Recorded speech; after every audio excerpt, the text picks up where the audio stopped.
మన భారతదేశం హిస్టరీలోనే మొదటిసారిగా మినిస్ట్రీస్ని నడిపించే అత్యున్నత అధికారులు యూనియన్ సెక్రటరీస్కి మనకు స్కూల్లో రిపోర్ట్ కార్డ్ ఇచ్చేవాళ్ళు కదా. అలా ఇప్పుడు వాళ్ళకు కూడా ఒక రిపోర్ట్ కార్డ్ ఇస్తారు. ఈ రిపోర్ట్ కార్డు 100 మార్కులకు ఉంటుంది.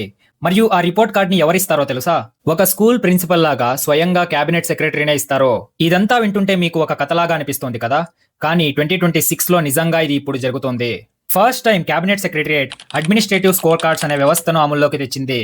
ఫైల్స్ ని ఎంత వేగంగా క్లియర్ చేస్తున్నారు, బడ్జెట్ ని ఎంత సమర్థంగా ఖర్చు చేస్తున్నారు లేదా వృధా చేస్తున్నారా, ఇవన్నీ ఇప్పుడు మార్కుల రూపంలో నమోదు అవుతున్నాయి.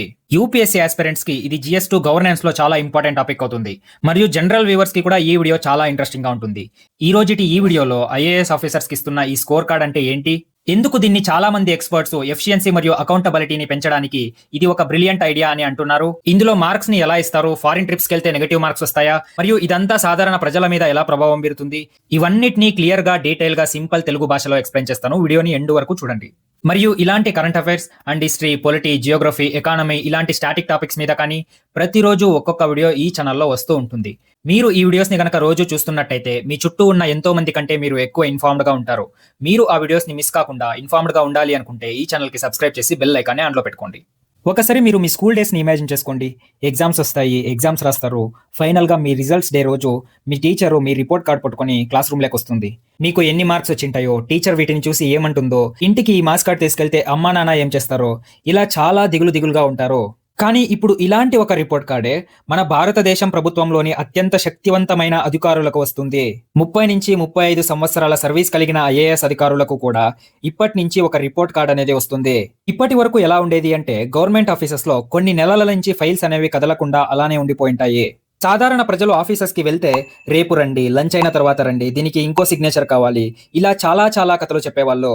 2026 జనవరిలో క్యాబినెట్ సెక్రటరీ అయిన డాక్టర్ టివి సోమనాథన్ గారు యూనియన్ సెక్రటరీస్ కి మొదటి బ్యాచ్ అడ్మినిస్ట్రేటివ్ స్కోర్ కార్డ్స్ ని పంపారు. ఈ స్కోర్ కార్డులు సెప్టెంబర్ 2025 నుంచి నవంబర్ 2025 వరకు పనితీరుని అంచనా వేశాయి. ఇది టోటల్ 3 నెలల డాటా. మరియు ఇది గతంలో భారతదేశం ప్రయత్నించిన వాటికంటే ఇది డిఫరెంట్ గా ఉంది. ఎందుకంటే ఇది ఒక సబ్జెక్టివ్ గానో లేదా ఇది వేగ్ గానో లేదు. ఇది ఒక డాటా డ్రివన్ అయ్యుండి ఇందులో మార్క్స్ కూడా ఉన్నాయి.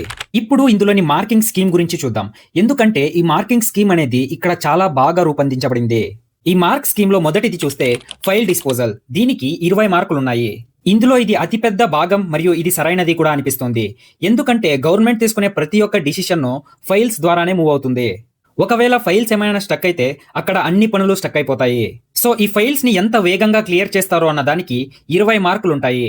దీన్ని మనం సింపుల్ గా ఒక ఎగ్జాంపుల్ తో అర్థం చేసుకుందాం. ఫర్ ఎగ్జాంపుల్, ఒక హైవే ప్రాజెక్ట్ కి మినిస్ట్రీ అప్రూవల్ కావాలి. మొదలు ఈ ఫైల్ అనేది కొన్ని వారాల పాటు కదలకుండా ఉండేది. సో ఇప్పుడు ఏమవుతుంది, మీ మార్క్స్ అనేవి ఈ ఫైల్ ని ఎంత త్వరగా మూవ్ చేస్తారో అన్న దానిపైన డిపెండ్ అవుతుంది. కాబట్టి ఈ ఫైల్ అనేది ఇప్పుడు త్వరగా మూవ్ అయ్యే ఛాన్సెస్ ఉంటుంది. ఇప్పుడు రెండోది చూస్తే అవుట్పుట్ అండ్ యాక్టివిటీస్. దీనికి టోటల్ 15 మార్కులు ఉంటాయి. ఈ అవుట్పుట్ అండ్ యాక్టివిటీస్ అనేది ఇది నిజమైన ఫలితాల గురించి. మనకు కావాల్సింది కేవలం కాగితాలను ప్రాసెస్ చేయడం కాదు. మనకు కావాల్సింది నిజమైన ఫలితాలు. మనకు కావాల్సింది ఎన్ని స్కీమ్స్ ని ఇంప్లిమెంట్ చేశారు, ఎన్ని మైల్ స్టోన్స్ ని అచీవ్ చేశారు, ఎన్ని ప్రాజెక్ట్స్ ని కంప్లీట్ చేశారు, ఇదే మనకు కావాల్సింది. మూడోది ఎక్స్పెండిచర్ ఆన్ స్కీమ్స్. దీనికి 15 మార్కులు ఉంటాయి. ఇక్కడ ఆశ్చర్యపరిచే విషయం అంటే ఇదే, వాళ్ళు స్కీమ్స్ మీద డబ్బులు ఎలా ఖర్చు పెడతారు అన్నదానికి కూడా ఇక్కడ మార్కులు ఉన్నాయి. ఒకసారి దీని గురించి ఆలోచించండి. ప్రతి సంవత్సరం మినిస్ట్రీస్ కి బడ్జెట్లు వస్తాయి మరియు ప్రతి సంవత్సరం ఆ బడ్జెట్ లో కొంత భాగం ఖర్చు కాకుండా అలానే మిగిలిపోతుంది. ఆ బడ్జెట్ ని దాని మీద స్పెండ్ చేయకుండా అలానే మిగిలిపోతే అక్కడ ఇన్ఫ్రాస్ట్రక్చర్ అనేది డిలే అవుతుంది. ఎప్పుడైతే ఇన్ఫ్రాస్ట్రక్చర్ డిలే అవుతుందో దాని నుంచి సఫర్ అయ్యేది మన సాధారణ ప్రజలే. కాబట్టి అలోకేట్ అయిన బడ్జెట్ ను నిజంగా సమయానికి తెలివిగా ఉపయోగిస్తున్నారా అన్నదానికి కూడా ఇక్కడ మార్కులు ఉన్నాయి. ఈ క్యాపిటల్ ఎక్స్పెండిచర్ అనేది స్కీమ్ ఎక్స్పెండిచర్ కంటే డిఫరెంట్ గా ఉంటుంది. ఎందుకంటే ఇవి ఒక లాంగ్ టర్మ్ ఇన్వెస్ట్మెంట్స్ అయి ఉంటాయి. ఈ పెట్టుబడిని ఎక్కువ కాలం నిలిచే పనులకు ఉపయోగిస్తారు. ఇప్పుడు ఐదోది చూస్తే పబ్లిక్ గ్రీవెన్స్ రిడ్రెసల్. దీనికి టోటల్ 5 మార్కులు ఉంటాయి. అన్నిటికంటే ఇది చాలా ముఖ్యమైనది అని నాకు అనిపిస్తోంది. మీకు కూడా అలానే అనిపిస్తుంటుంది. ఎందుకంటే ప్రతి సంవత్సరం మన ప్రజలు చాలా కంప్లైంట్స్ రైజ్ చేస్తారు. మనం చూస్తూనే ఉంటాము. మన గ్రామాలకి సరిగ్గా రోడ్లు కూడా ఉండవు. ఆ ఉండే రోడ్లు మొత్తం పాడైపోయి ఉంటాయి. ఆ రోడ్లు రిపేర్ చేయమని మనం ఎన్నో కంప్లైంట్స్ చేసుంటాము. ఎంతో మందికి వాళ్లకు వయసు అయిపోయిన తర్వాత వాళ్లకు వచ్చే పెన్షన్ కూడా రావట్లేదు అని ఎన్నో కంప్లైంట్స్ రైజ్ అయి ఉంటాయి. కానీ ఈ కంప్లైంట్స్ లో ఎన్నో కంప్లైంట్స్ కి సొల్యూషన్ అనేది దొరికిండదు. కొన్ని కంప్లైంట్స్ అయితే అసలు పట్టించుకోకుండా అలానే వదిలేసి ఉంటారు. కానీ ఇప్పటి నుంచి ఆ మినిస్ట్రీ ఆ కంప్లైంట్స్ ని ఎంత త్వరగా రిజాల్వ్ చేస్తుంది అన్నదాని ప్రభావం కూడా ఆ స్కోర్ మీద పడుతుంది. ఇప్పటిదాకా నేను చెప్పినవి కొన్ని ఇంపార్టెంట్ థింగ్స్. ఇక్కడ చూడండి, ఇందులో ఇంకా ఇలా చాలా ఉన్నాయి. మరియు ఇందులో నెగెటివ్ మార్క్స్ కూడా ఉన్నాయి. ఆ నెగెటివ్ మార్క్స్ అనేవి మీరు ఒకవేళ వివరణ లేని ఫారిన్ ట్రిప్స్‌కి వెళ్తే అప్పుడు కూడా మీ మార్క్స్ తగ్గిపోతాయి. ఒకవేళ మీ ఫైల్స్ ఏమైనా ఎక్కువ కాలం స్టక్ అయిపోయుంటే అప్పుడు కూడా మీ మార్క్స్ అనేవి తగ్గిపోతాయి. ఇలా కొన్ని ఫ్యాక్టర్స్‌కు నెగెటివ్ మార్క్స్ కూడా ఉంటాయి. ఓవరాల్‌గా చూస్తే మన సిస్టమ్‌లో ఇది చాలా ముఖ్యమైనది అని నేను భావిస్తున్నాను. ఎందుకంటే దీని నుంచి ఎఫిషియన్సీ అనేది పెరుగుతుంది. మన ఇండియా వరల్డ్‌లోనే కొన్ని లార్జెస్ట్ వెల్‌ఫేర్ స్కీమ్స్‌ని నడుపుతూ ఉంటుంది. అది పీఎం కిసాన్ కానీ, ఆయుష్మాన్ భారత్ కానీ, మనరేగా కానీ ఈ స్కీమ్స్ అన్నీ వాటంతకు అవే ఇంప్లిమెంట్ అయిపోవు. ఈ స్కీమ్స్‌ని పుష్ చేసి, వాటిని క్లియర్ చేసి, వాటిని అప్రూవ్ చేసి మానిటర్ చేయడానికి మనకు సెక్రటరీలు కావాలి.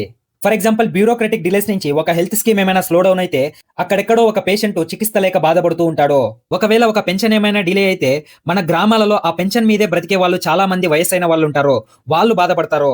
సో ఇప్పుడుండే ఈ స్కోర్ కార్డ్ వ్యవస్థ వల్ల వీటన్నిటిలో వేగం అనేది చాలా పెరుగుతుంది. రెండోది అకౌంటబిలిటీ. టాప్ ఆఫీసర్ ఉండే స్కోర్ కార్డు వాటి కింద వచ్చే అందరి దగ్గర అకౌంటబిలిటీని క్రియేట్ చేస్తుంది. మూడోది గ్రీవాన్స్ రిడ్రెసల్ పారామీటర్ అనేది మన ప్రజాస్వామ్యంలో అత్యంత ప్రాముఖ్యత కలిగిన భాగం. ఇది సీనియర్ ఆఫీసర్స్ ఒక పర్ఫార్మెన్స్ స్కోర్ ని వాళ్ళు ఎంత మంచిగా మన సిటిజన్స్ ఒక కంప్లైంట్స్ ని హ్యాండిల్ చేస్తున్నారు అన్న దానికి కనెక్ట్ చేస్తుంది. ఇప్పటిదాకా మనం మాట్లాడిందంతా దీని గురించి పాజిటివ్స్. ఇప్పుడు దీని గురించి ఉండే కొన్ని నెగటివ్స్ గురించి మాట్లాడదాం. అందులో మొదటిది ఈ సిస్టమ్ ఇప్పుడున్న యూనియన్ సెక్రటరీస్ అంటే ఇప్పుడున్న టాప్ ఐఏఎస్ ఆఫీసర్స్ కు మాత్రమే ఇది వర్తిస్తుంది. కానీ మన ఇండియా గవర్నెన్స్ అనేది డిస్ట్రిక్ట్ లెవెల్లో ఎక్కువ అవుతుంటుంది. అంటే ఫర్ ఎగ్జాంపుల్ ఇప్పుడు మనకుండే డిస్ట్రిక్ట్ కలెక్టర్స్ దగ్గర ఎక్కువ అవుతూ ఉంటుంది. సో ఇప్పుడు మనం చేంజ్ అనేది చూడాలి అంటే ఇందులో ఉన్న ఈ ఫిలాసఫీ డిస్ట్రిక్ట్ లెవెల్ వరకు అంటే కింద వరకు వస్తేనే ఇందులో మనం చేంజ్ అనేది చూడొచ్చు. రెండోది ఇక్కడ కాంపిటేటివ్ ప్రెషర్ అనేది ఎక్కువ అవుతుంది. డిఫరెంట్ మినిస్ట్రీస్ కి డిఫరెంట్ మ్యాండేట్స్ ఉంటాయి. వాళ్ళకున్న రిసోర్సెస్ కానీ, వాళ్ళకున్న పొలిటికల్ ఎన్విరాన్మెంట్ కానీ ఇవంతా వేరుగా ఉంటాయి. సో ఇలా డిఫరెంట్ ఫ్యాక్టర్స్ మ్యాటర్ అయ్యి వాళ్ళకి ఏమైనా ర్యాంకింగ్ తక్కువ వస్తే అప్పుడు కంపారిజన్ అనేది అన్ఫెయిర్ గా ఉంటుంది. మీలో ఎవరెవరు యూపీఎస్సీకి ప్రిపేర్ అవుతున్నారో వాళ్లకు ఈ క్వశ్చన్ మెయిన్స్ లో వచ్చే ఛాన్సెస్ ఉంటుంది. ఈ క్వశ్చన్ కి ఆన్సర్ ఫ్రేమ్వర్క్ ఎలా ఉండాలి అంటే ఫస్ట్ కంటెక్స్ట్ రాసి, తర్వాత ఇది ఎలా డిజైన్ అయింది అన్న దాని గురించి రాసి, తర్వాత దీని నుంచే ఉండే బెనిఫిట్స్, తర్వాత ఇందులో ఉండే లిమిటేషన్స్ మరియు వే ఫార్వర్డ్ ఇలా మీ ఆన్సర్ ని స్ట్రక్చర్ చేయాలి. సో ఈ అడ్మినిస్ట్రేటివ్ స్కోర్ కార్డ్స్ మీద మీ అభిప్రాయం కింద కమెంట్ చేయండి. సో ఈ వీడియో నచ్చినట్లయితే వీడియోకి లైక్ చేయండి, మీ ఫ్రెండ్స్ కు షేర్ చేయండి. మరియు ఇలాంటి current affairs topics, history, polity, economy, Geography ఇందులోని స్టాటిక్ టాపిక్స్ మీద కానీ ప్రతిరోజు ఒక్కొక్క వీడియో ఈ ఛానల్లో వస్తూ ఉంటుంది. మీరు ఆ వీడియోస్ ని కనుక రోజు చూస్తున్నట్టయితే మీ చుట్టూ ఉన్న వారి కంటే ఎంతో ఎక్కువ ఇన్ఫార్మ్డ్ గా ఉంటారు. మీరు ఆ వీడియోస్ ని మిస్ కాకుండా ఇన్ఫార్మ్డ్ గా ఉండాలి అనుకుంటే ఈ ఛానల్ కి సబ్స్క్రైబ్ చేసి బెల్ ఐకాన్ ని ఆన్ లో పెట్టుకోండి. I hope you found this video informative. Thanks for watching and see in the next one.